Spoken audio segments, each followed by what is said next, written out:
Baiklah, selamat pagi. Kami dari kelompok 9. Hari ini kami akan menjelaskan tentang hukuman mati. Pertama-tama kami akan memperkenalkan diri terlebih dahulu. Saya dengan Gedenim 39. Saya Glenn Gilang Banjering dengan NIM 09. Saya Intan Murni dengan nomor NIM 18. Baiklah, pertama saya akan menjelaskan tentang apa itu hukuman mati. Hukuman mati berasal dari kata hukum dan mati. Menurut Kamus Besar Bahasa Indonesia, hukum berarti peraturan atau adat yang secara resmi dianggap mengikat, yang dikukuhkan oleh penguasa atau pemerintah. Sedangkan hukuman berarti siksa dan sebagainya yang dikenakan kepada orang yang melanggar undang-undang dan sebagainya. Keputusan yang dijatuhkan oleh hakim. Mati juga memiliki arti berarti sudah hilangnya nyawa atau tidak hidup lagi.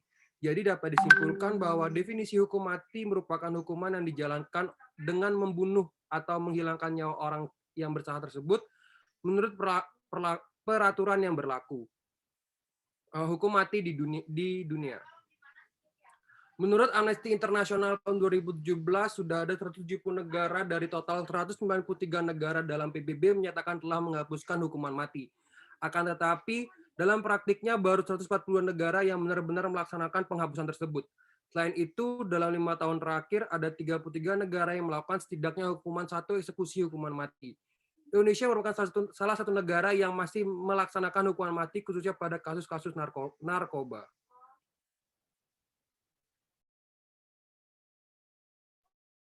Selanjutnya Intan. Kemudian kebijakan hukuman mati di Indonesia. Penerapan hukuman mati di Indonesia berdasarkan Kitab Undang-Undang Hukum Pidana, di mana hukuman mati dianggap sebagai jenis hukuman yang memiliki efek jera paling tinggi, yaitu menyebabkan seseorang pelaku kehilangan hak untuk hidup dan tidak memiliki kesempatan untuk memperbaiki diri. Next. Dasar pemberlakuan hukuman mati di Indonesia diatur dalam pasal 10 huruf A, angka 1 KUHP hingga pasal 11 KUHP. Adapun beberapa kejahatan berat yang dapat mendatangkan hukuman mati adalah yang diatur dalam KUHP dan peraturan perundang-undangan lainnya adalah sebagai berikut. Next.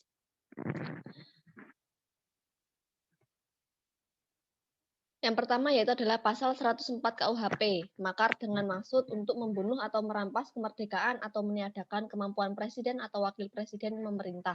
Yang kedua yaitu adalah pasal 111 ayat 2 KUHP, membujuk negara asing untuk bermusuhan atau berperang jika permusuhan itu dilakukan atau terjadi perang. Kemudian yang ketiga yaitu adalah pasal 124 ayat 3 dan ayat 2 dan ayat 3 KUHP membantu musuh ketika perang melawan negara. Dalam hal ini memberitahukan atau menyerahkan kepada musuh, menghancurkan atau merusakkan sesuatu, tempat atau pos yang diperkuat atau diduduki, suatu alat perhubungan, gudang persediaan perang, serta menyebabkan timbul huru-hara, pemberontakan atau desersi di kalangan angkatan perang. Next. Kemudian pasal 140 ayat 3 KUHP tentang makar terhadap raja atau kepala negara, sahabat yang mengakibatkan kematian dan makar direncanakan. Kemudian nomor 5 yaitu adalah pasal 340 KUHP tentang pembunuhan berencana.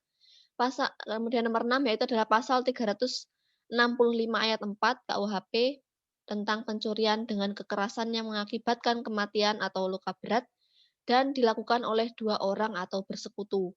Dan nomor 7 adalah Undang-Undang Nomor 35 Tahun 2009 tentang narkotika, yaitu pengedar atau bandar narkoba diberikan hukuman mati paling berat, yaitu adalah hukuman mati. Next. Kemudian kontroversi hukuman mati di Indonesia. Banyak kontroversi mengenai penetapan hukuman mati di Indonesia. Ada yang setuju, namun tidak sedikit yang menolak mengenai hukuman mati.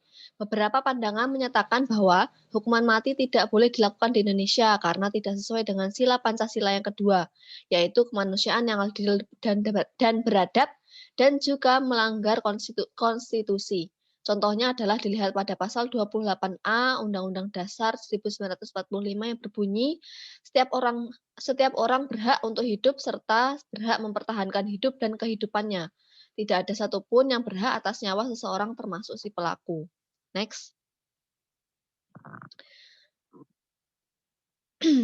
Bisa dibayangkan bagaimana jika seseorang yang benar-benar menyesal dan ingin menjalani kehidupan yang baru, bahkan tidak diberikan kesempatan untuk berubah. Bagi orang-orang kontra hukuman mati, efek jera dapat diberikan dengan cara yang beradab sehingga dapat dipakai alternatif lain seperti penjara. Bukan sesuatu yang berlebihan untuk dengan dasar inilah banyak pihak yang ingin menghapus hukuman mati di Indonesia karena hukuman mati sudah bertentangan dengan konstitusi. Next. Sementara dari pihak yang tetap setuju akan pemberlakuan hukuman mati menggunakan dalil bahwa hukuman mati merupakan efek jera yang menyeluruh dan paling efektif bagi semua masyarakat untuk tidak melakukan kejahatan yang berat. Selain itu, mereka menegaskan bahwa jika seseorang telah menghilangkan nyawa satu atau banyak orang lain, bukankah itu juga melanggar sila kemanusiaan sehingga harus diadili dengan setimpal.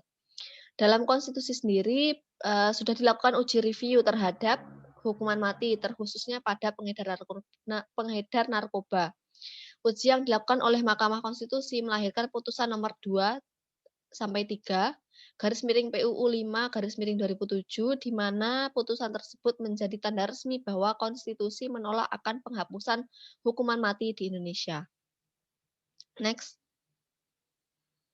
Kemudian dengan ditetapkan secara resmi bahwa hukuman mati tetap dilaksanakan dalam Indonesia atau di negara Indonesia meskipun banyak menuai kontroversi mengakibatkan hukuman mati di Indonesia dikhususkan sebagai berikut, yaitu next.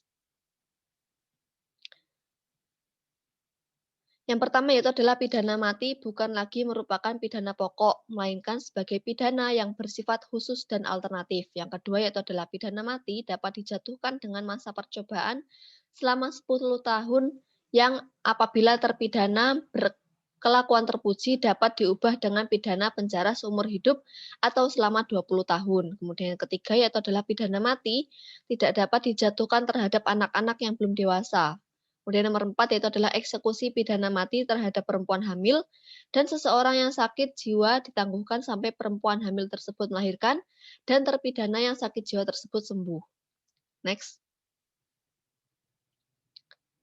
Kemudian meskipun demikian, semua orang wajib untuk menaati peraturan tersebut dengan tidak melakukan kejahatan yang dapat menimbulkan hukuman mati sebagai efek jera tertinggi. Next, Glenn. Kemudian saya akan menjelaskan hukuman mati berdasarkan butir-butir Pancasila. Dalam pembahasan ini adalah sila kedua, yaitu kemanusiaan yang adil dan beradab. Next.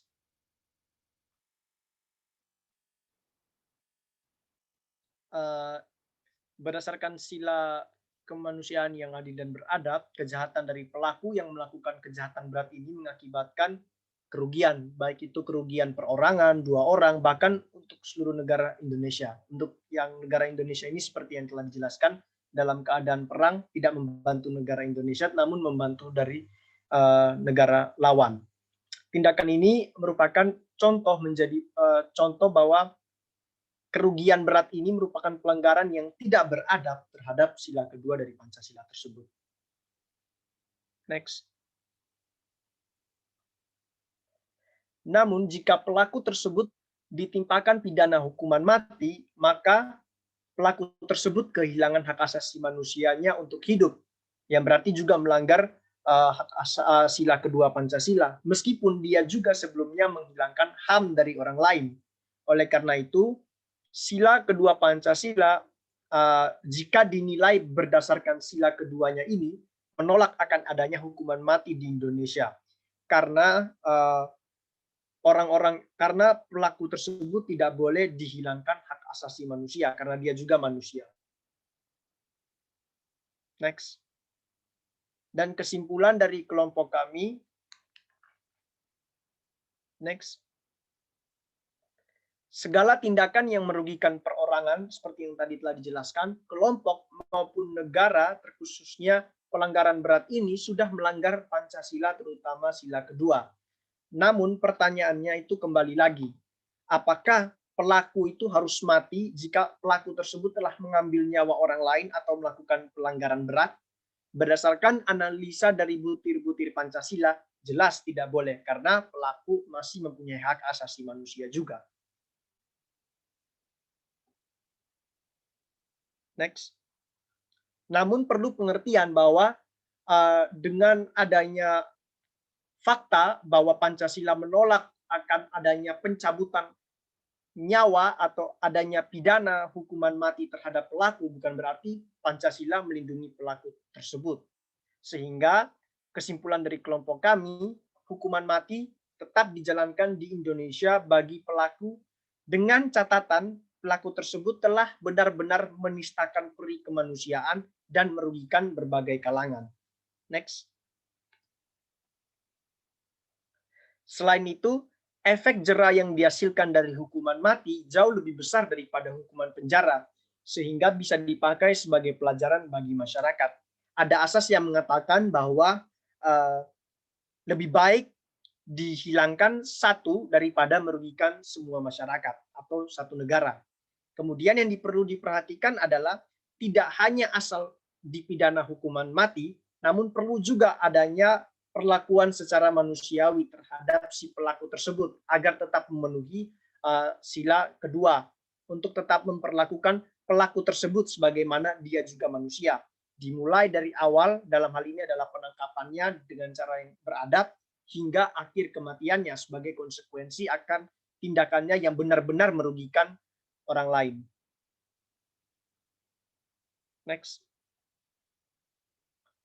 Dan berdasarkan penjelasan kami yang panjang lebar tadi, kami tetap mengakui bahwa membahas tentang hukuman mati bukanlah sesuatu yang mudah dan pasti akan ada kontroversi karena ada yang pro dan ada juga yang kontra. Dan perlu penelitian yang lebih lanjut sehingga tidak terjadi kesalahan interpretasi, apalagi kesalahan interpretasi yang berkaitan dengan sila Pancasila. Demikianlah presentasi dari kelompok kami. Terima kasih atas perhatiannya. Terima kasih.